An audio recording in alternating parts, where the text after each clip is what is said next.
再来看云林县的警方甲环保局最近针对违法摒废土来展开联合稽查，一个月就抓到14件，有88个人哦，因甲废土倒伫温仔内底，甲一寡无咧种植的农地，嘛已经互移送法办咯。我今来到云林县大西乡的一个废弃的渔温仔，发现不法的业者伫咧倒废土，嫌犯开路土机，去当场抓到。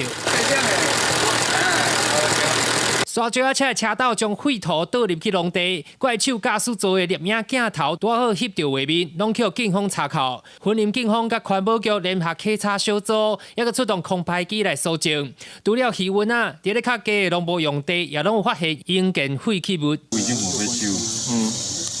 然后有砖块、钢筋啊，还有一半混凝土啦，对，一半混凝土。云林县府7月份伫咧虎尾、大溪、麦寮、斗六、西里、启东等乡镇，总共是查到14件违法倒应件废弃物或者是不明土头的案件，总共逮捕68名嫌犯，查扣13台怪手、3台路土机、甲7台沙石车等各型车辆。查获违反废弃物清理法案件14件68人，查扣犯罪工具挖土机13台、推土机3台、砂石车与相关车辆7部。铺设地面铁板150片